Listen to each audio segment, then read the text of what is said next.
5.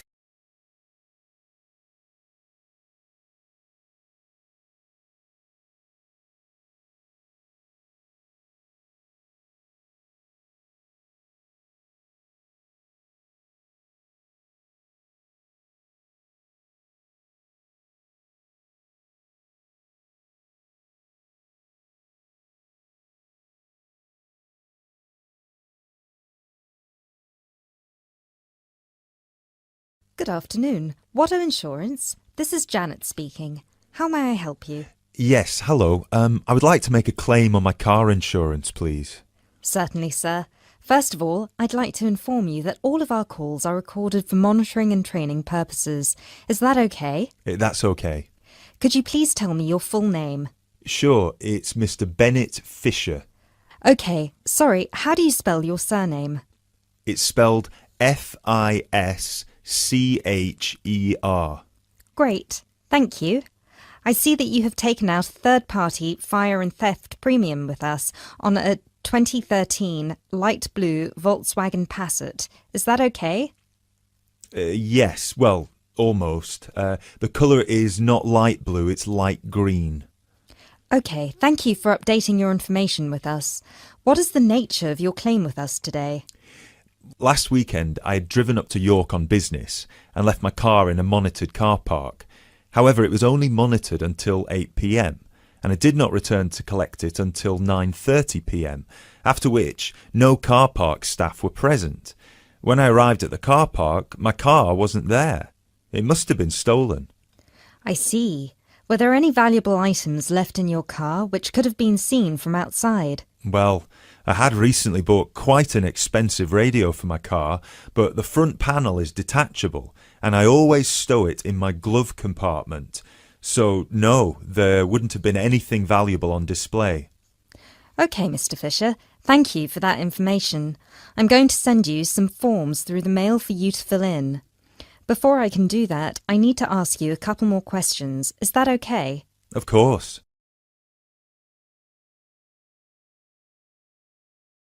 You now have 30 seconds to look at questions 6 to 10.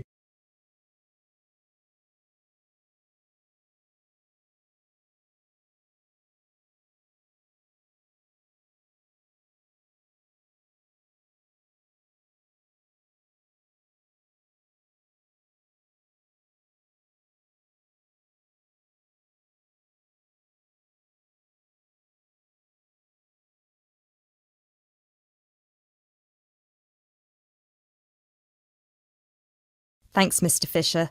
First of all, could you let me know your policy number, please? Of course. I have it right here. It's G34C245. G34C245. Thanks. And the type of claim? Shall we say stolen car? Yes, the car was definitely stolen. I reported it to the police immediately. I actually have the report number here if that's of any use. No, not right now. But keep hold of that as we will need to see a copy of the police report eventually. Which police station did you report the offence at? York Police Station. Was it your first time in York? No, but it was the first time I'd driven there. I usually take the train.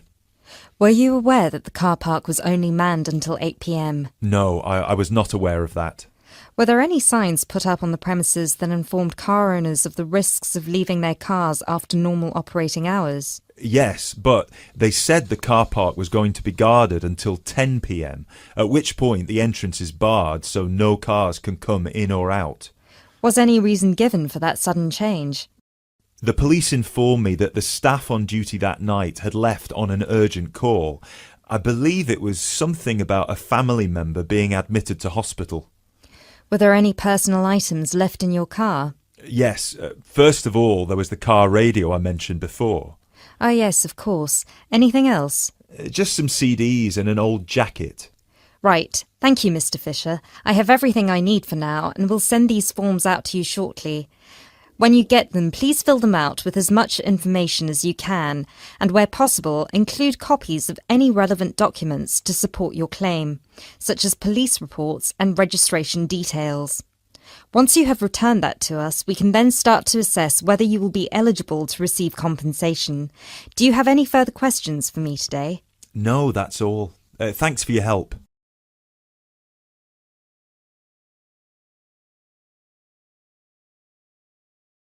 That is the end of part 1. You now have half a minute to check your answers.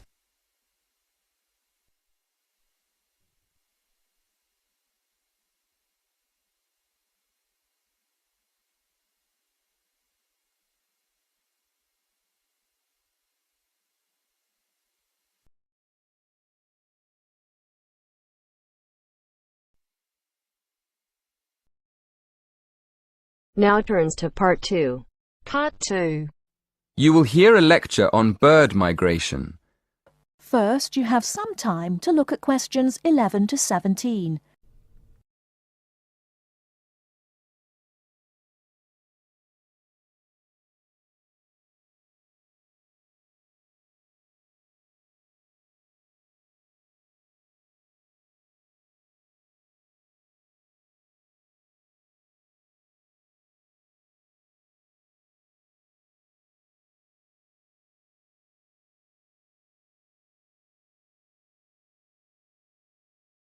Now, listen carefully and answer questions 11 to 17. My lecture this evening will focus on the migration of birds. That is, how birds fly in big groups from different parts of the world at certain times of the year. In the first part of the lecture, I'll talk about the reasons why birds migrate, when they migrate, and which parts of the world they migrate from and to. To start with, why do birds migrate? Well, there are two main reasons. 1, they migrate to look for food, and 2, they travel to parts of the world that are more suitable for breeding. In fact, these reasons are closely linked. As you can imagine, when birds are breeding, they need extra food to feed their young. And in the spring, in the cooler climates of Europe, there is a lot of food for birds, especially insects. So, generally, during the spring, birds fly up from the tropics, which are hot, to cooler climates in the north. They stay there for a few months to bring up their young. And then, when the weather in the north gets cold in the winter, they fly back to warmer climates in the south. Now I'd like to talk a bit about how global warming has affected bird migration. One of the effects of global warming has been to make the spring come earlier in the northern regions of the world. When spring comes early, the plants and insects that birds need to bring up their young are also available earlier. Research has shown that quite a lot of birds have started to migrate earlier because of higher temperatures. But unfortunately for some species, this hasn't been early enough. What I'm saying is that birds that are travelling a long way for breeding may arrive too late to find enough food to feed their young, and their population drops drastically. Scientists are currently researching more about this. Before you hear the rest of the talk, you have some time to look at questions 18 to 20.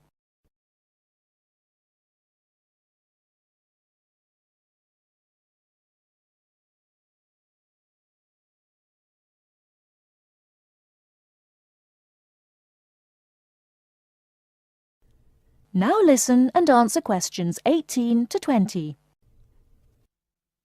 Now, I thought I'd finish by just briefly describing a few different patterns of migration. Migration varies with the type of bird and the area they come from. For example, one kind of migration is partial migration. This means that some birds in a particular species will migrate and others won't.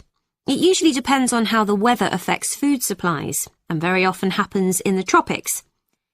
In another migratory pattern, a bird called an Arctic tern migrates the whole length of the globe, from the North Pole to the south. The Arctic tern travels between 12 and 15,000 kilometres each way when it migrates in a complete circle around the world. It's quite amazing. Right, and lastly, I'd like to mention a pattern which isn't nearly as spectacular, but is very interesting. And this is the way many birds migrate across North America. In this pattern, the birds fly northwards in the west of the country and then back south again in the east.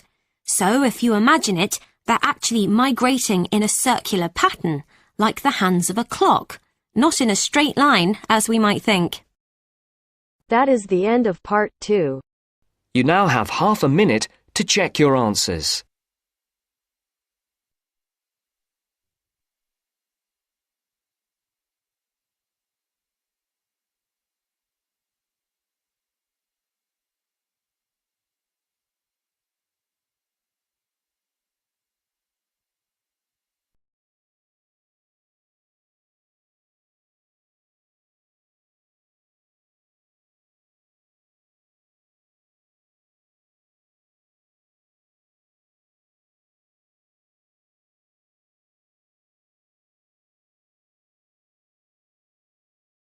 Now turns to part 3.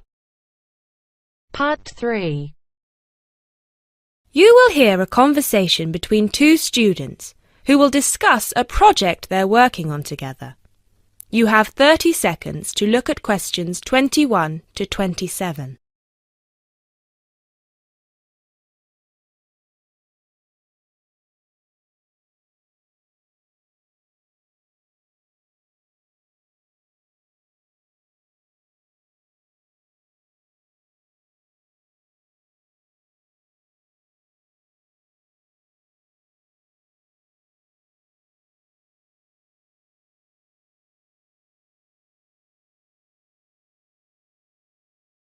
Hey Jess, glad you could make it.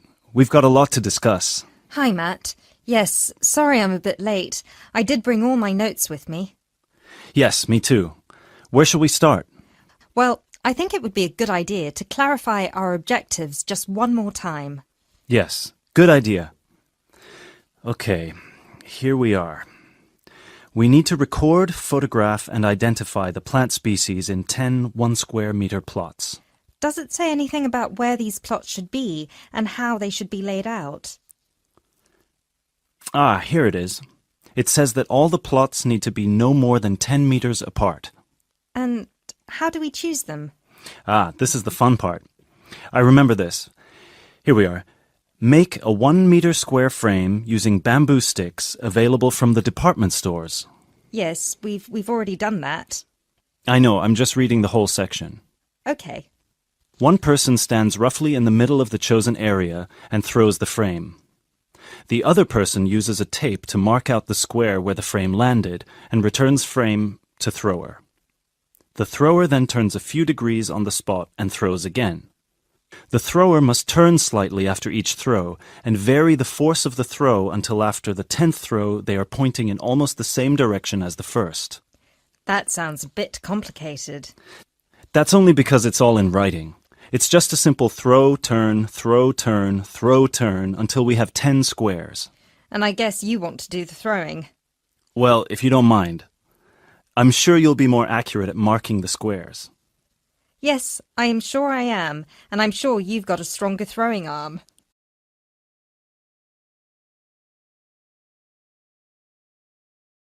You now have 30 seconds to look at questions 28 to 30.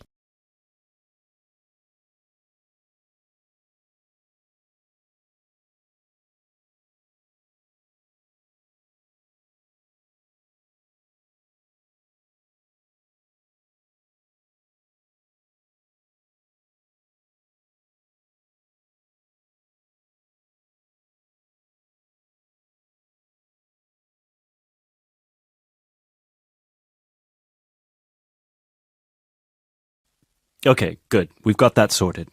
Now we need to decide where to go. Yes, I've been thinking about that and I've brought the map. Ah, well done. I forgot mine.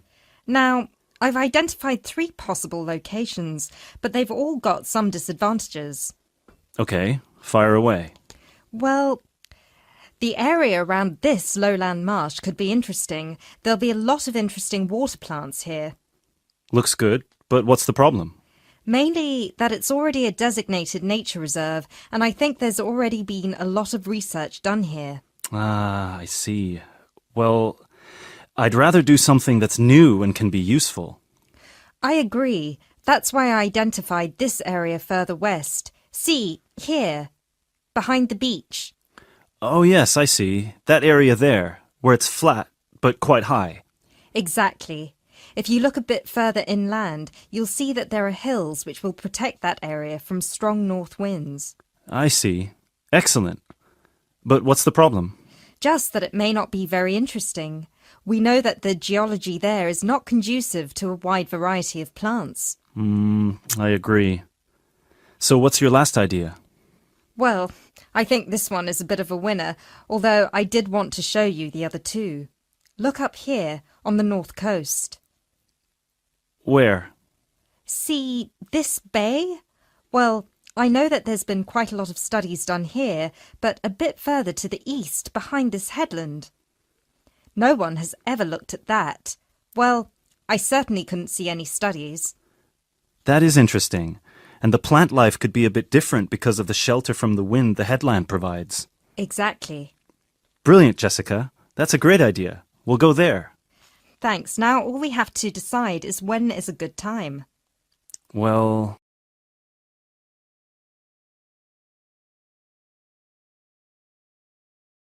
That is the end of part 3. You now have half a minute to check your answers.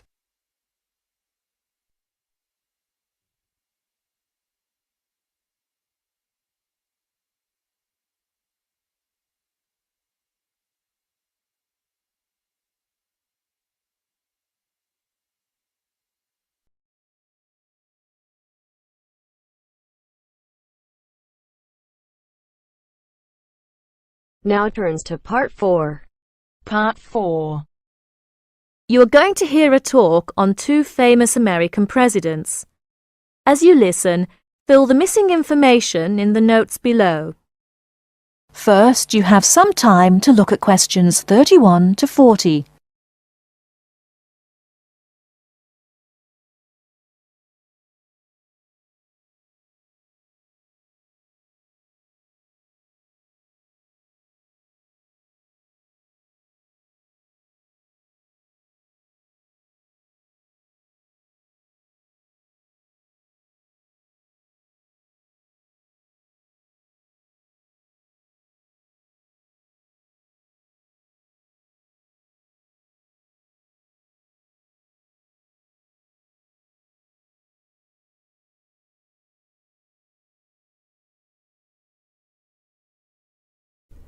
Now, listen carefully and answer questions 31 to 40.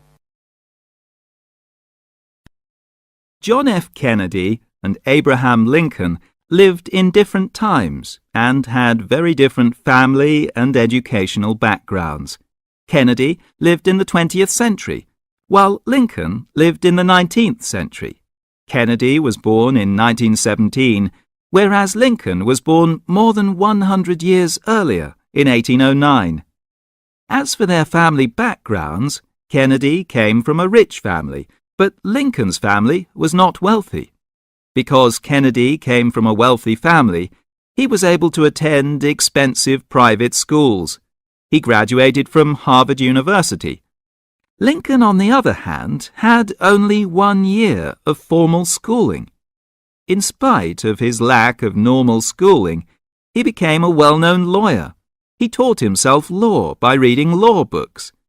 Lincoln was, in other words, a self-educated man. In spite of these differences in Kennedy and Lincoln's backgrounds, some interesting similarities between the two men are evident. In fact, many books have been written about the strange coincidences in the lives of these two men. For example, take their political careers. Lincoln began his political career as a U.S. congressman. Similarly, Kennedy also began his political career as a congressman. Lincoln was elected to the U.S. House of Representatives in 1847.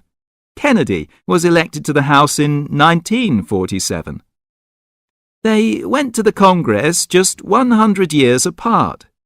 Another interesting coincidence is that each man was elected President of the United States in a year ending with the number 60.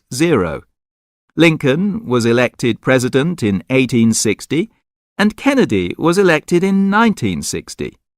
Furthermore, both men were president during years of civil unrest in the country. Lincoln was president during the American Civil War. During Kennedy's term of office, civil unrest took the form of civil rights demonstrations. Another striking similarity between the two men was that, as you probably know, neither lived to complete his term in office. Lincoln and Kennedy were both assassinated while in office. Kennedy was assassinated in Dallas, Texas, after only 1,000 days in office. Lincoln was assassinated in 1865, a few days after the end of the American Civil War. It's rather curious to note that both presidents were shot while they were sitting next to their wives. These are only a few examples of the uncanny and unusual similarities between the destinies of these two American men, who had a tremendous impact on the social and political life of the United States and the imagination of the American people. That is...